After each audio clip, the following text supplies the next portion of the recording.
स्वागत है आप सभी का बहुत बहुत हमारे चैनल पे। देखिए, आज के वीडियो में हम होलिका से संबंधित बिंदुओं पर चर्चा करेंगे कि होलिका क्यों मनाई जाती है, किस दिन है, किस दिन उसका होलिका दहन होगा, किस दिन रंगोत्सव होगा और उसके पीछे, होलिका दहन के पीछे क्या क्या शर्तें होती हैं, ये सारी बातें। देखिए, होलिका का पर्व जो है उसके पीछे जो मान्यताएं हैं, बहुत सारी मान्यताएं हैं, कई सारी कथाएं हैं, पौराणिक कथाएं हैं। जैसे भक्त प्रहलाद की कथा है, भगवान शंकर और कामदेव की कथा है, राधा और कृष्ण की कथा है कि इन वजहों से, इन कारणों से होलिका का पर्व मनाया जाता है।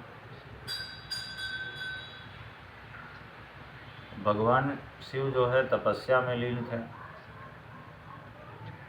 और माता पार्वती तपस्या कर रही थी कि भगवान शिव को पति रूप में प्राप्त करें। अब चूँकि भगवान शिव तपस्या में लीन थे तो सांसारिक दुनिया में आना उनके लिए बड़ा कठिन था। तो और देवता भी यही चाहते थे कि माता पार्वती को अगर भगवान शिव वर रूप में मिल जाए तो सृष्टि का संचालन हो, सृष्टि आगे बढ़े, सृष्टि का क्रम आगे बढ़े। तो उन्होंने कामदेव को प्रेरित किया, कामदेव को प्रेरणा दी कि तुम जाकर के भगवान शिव की तपस्या को भंग करो। तो तपस्या में बैठे हुए भगवान शिव की तपस्या को भंग करने के लिए कामदेव ने पुष्प बाण चलाया। तो जब कामदेव ने पुष्प बाण चलाया तो भगवान शिव की तपस्या भंग हो गई और उन्होंने क्रोधित होकर के जैसे ही तीसरा नेत्र खोला तो कामदेव जल करके भस्म हो गया। और जब पुनः देवताओं के द्वारा भगवान शिव को पता चला कि उसका, कामदेव का जो उद्देश्य था, जो भावना थी, वो कोई गलत नहीं थी, वो तो भगवान शिव से यही निवेदन करना चाहता था कि सृष्टि के संचालन में भगवान शिव माता पार्वती के साथ जो है हम देवताओं के ऊपर कृपा करें। तो इस वजह से, इस कारण को जान करके भगवान शिव ने माता पार्वती को स्वीकार कर लिया। तो देवताओं ने प्रसन्नता व्यक्त की, रंगों के द्वारा, रंगों से उत्सव मनाया, प्रसन्नता व्यक्त की। तो वहाँ से होलिका की परंपरा प्रारंभ हुई। अब ऐसे और भी कई सारी कथाएं हैं, लेकिन वीडियो बहुत लंबा हो जाएगा, तो अब आगे हम इस पे चर्चा करते हैं कि होलिका दहन जो है कब किया जाता है और किस तरह उसका समय क्या होना चाहिए, होलिका दहन में क्या क्या शर्तें होती हैं।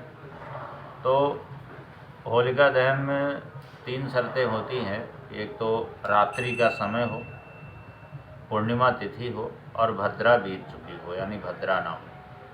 क्योंकि भद्रा काल में 2 चीज़ों का विशेष निषेध किया गया है, विशेष रूप से 2 चीज़ों की मनाही है। एक तो रक्षाबंधन, दूसरा होलिका दहन। भद्रायाम द्वै न कर्तव्ये श्रावणी फाल्गुनी तथा। और इसका नुकसान क्या है? श्रावणी निरपतिम हंति ग्रामम दहति फाल्गुनी। तो इसलिए होलिका दहन में भद्रा का सबसे बड़ा वो होता है। तो 3 शर्तें जो होती हैं, तो ये तीनों शर्तें जब लागू होती हैं तो उस समय होलिका दहन के लिए उपयुक्त समय होता है।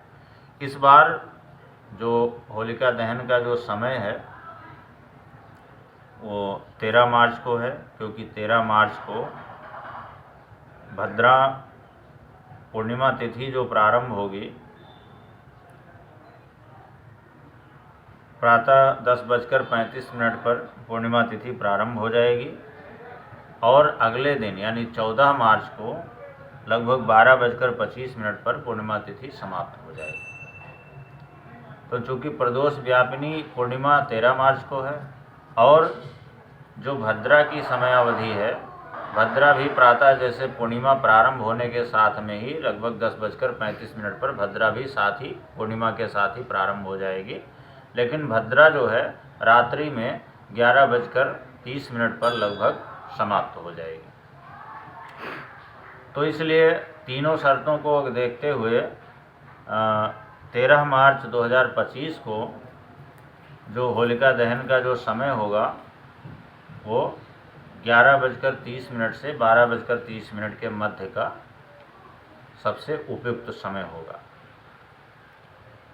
क्योंकि इस दौरान रात्रि का समय भी होगा, पूर्णिमा तिथि भी व्याप्त रहेगी और भद्रा भी समाप्त हो चुकी होगी। अगर किसी आवश्यक परिस्थिति में ऐसा कहा गया है कि अगर बहुत आवश्यक परिस्थिति हो और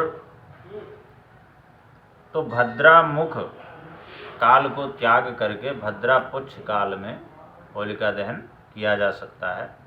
और वो 13 मार्च 2025 को भद्रा पुच्छ काल का जो समय होगा लगभग 7 बजे से और शाम को 8:15 के मध्य का होगा।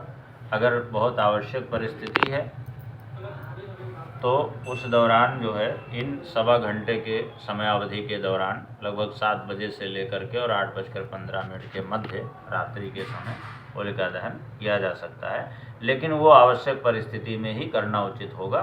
नहीं तो भद्रा समाप्ति के पश्चात ही रात्रि को 11:30 से लगभग 12:30 के मध्य समय जो है होलिका दहन के लिए उपयुक्त कहा गया।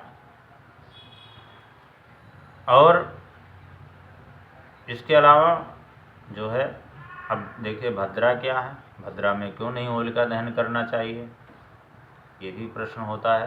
तो भद्रा जो है भगवान सूर्य की पुत्री और शनि देव की बहन है।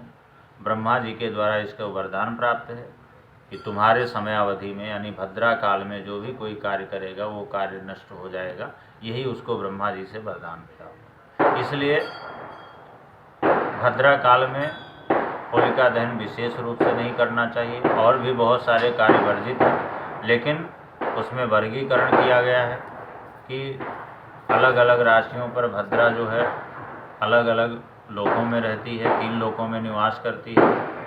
तो जब स्वर्गे भद्रा शुभम कार्यम पाताले च धनागमम और मृतलोके यदा भद्रा सर्व कार्य विनाशिनी। लेकिन होलिका दहन में तीनों लोकों की भद्राओं का निषेध किया गया है, तो इसलिए भद्रा काल में होलिका दहन बिल्कुल न करें। 13 मार्च को पुनः एक बार 13 मार्च को रात्रि 11:30 से 12:30 के मध्य, और यदि परम आवश्यक परिस्थिति हो तो भद्रा पुच्छ काल में 7 बजे से लेकर के 8:15 के मध्य में होलिका दहन करना चाहिए।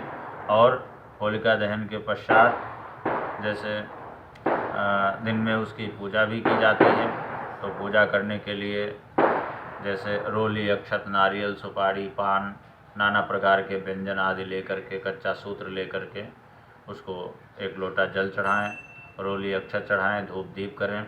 इसके बाद में नाना प्रकार के व्यंजनों को अर्पण करके कच्चा सूत्र लपेटते हुए होलिका की 7 परिक्रमा करें और गोबर से बने उपलों की माला होलिका में अर्पण करें। इसमें कई सारी मालाएं होती हैं, वीडियो बहुत लंबा हो जाएगा। आगे की वीडियो में हम बताएंगे कि कौन सी माला किस उद्देश्य से होती है और कितनी मालाएं होनी चाहिए, कितनी परिक्रमा होनी चाहिए, ये आगे की वीडियो में हम विस्तार से बताएंगे। तो जो भी नए लोग हमारे साथ जुड़े हुए हैं और जो भी नया हमारा वीडियो देख रहे हैं, उनसे निवेदन है कि वो चैनल को सब्सक्राइब कर लें, ताकि जो भी जानकारी हो प्रथम आपके पास पहुँचे और उसका आपको लाभ मिल सके। बहुत बहुत धन्यवाद।